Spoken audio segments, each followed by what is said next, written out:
तो आज हम बात करेंगे गरुड़ पुराण में भगवान विष्णु द्वारा बताई गई नरक में पापियों को कौन से पाप के परिणाम स्वरूप कौन कौन सी यातनाएं दी जाती हैं। तो चलिए आगे वीडियो की ओर बढ़ते हैं। क्रूर और हिंसक मनुष्य हमेशा ही मरणोपरांत रौरवा नरक मोक्ष प्राप्त करता है। ऐसे मनुष्य को ऐसी खाई में फेंका जाता है जब वहां पर अरबों नागिन होती है जो बेंडक मार मार कर आत्माओं का बुरा हाल करते थे। जानवरों की हत्या, जो मनुष्य अकारण ही या अपनी खुशी के लिए या बेवजह ही निर्दोष जानवरों की हत्या करते हैं, उन लोगों की आत्माओं को सजा देने के लिए यमराज उन्हें गर्म तेल में फेंक देते हैं।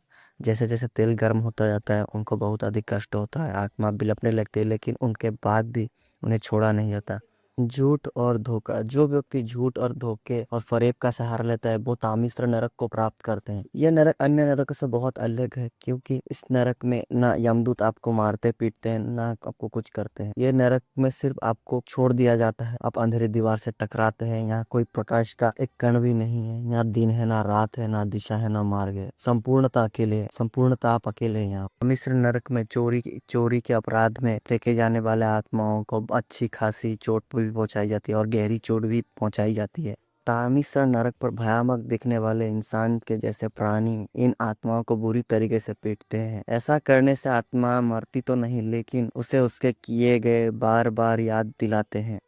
व्यभिचार, जो व्यक्ति अपकर्म और व्यभिचार आदि के कारण नरक को प्राप्त होता है उसे वैतरणी नदी में फेंक दिया जाता है। वैतरणी नदी एक 100 योजन में फैली हुई नदी है जिसमें गिद्ध व मछलियां भारी संख्या में मौजूद रहती है।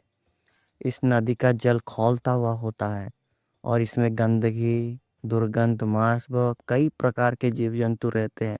जो पापी वैतरणी में गिरते हैं वो भयंकर जीव जंतु वो बोलते हुए जल में पीड़ित होकर विलाप करते हैं। मदिरा का सेवन, जो व्यक्ति मदिरा का सेवन करता है उनकी आत्मा को अय्यापनम नामक नरक में भेजा जाता है जहां उन्हें गर्म लोहा पिलाया जाता है। यह नरक उनके लिए बड़ा ही कष्टदायी बाधक होता है। लोभी व्यक्ति को लाल भक्ष्य नरक की प्राप्ति होती है जहां उसे अनिर्दिष्ट काल तक भूख से त्राहिमाम किया जाता है और उसे यातनाएं दी जाती हैं। और यहाँ पर भूख से तड़पते हुए आत्मा का वास होता है और यहाँ पर खाना भी आग बन जाता है। प्रकृति का विनाश, जो व्यक्ति प्रकृति का विनाश करते हैं वो प्राण रोधन नरक को प्राप्त होते हैं। ये नरक अत्यंत ही घना अंधकार और चारों ओर से बंद होता है और यहाँ पर सांस लेना भी कठिन हो जाता है। यहाँ पर आत्माओं को भूमि और रक्त से पसीने की गंध आती है। धर्म के रास्ते पर ना चलना, जो व्यक्ति या मनुष्य धर्म के रास्ते पर ना चलते हैं उन्हें यमदूत श्यामली वृक्ष के नीचे फेंक देते हैं। श्यामली वृक्ष में आत्माओं को उल्टा लटका कर मूसला, लाठी आदि से मारा जाता है और उन्हें नीचे फेंक कर उन्हें कुल्हाड़ी से उन्हें लकड़ी की तरह खंड खंड किया जाता है।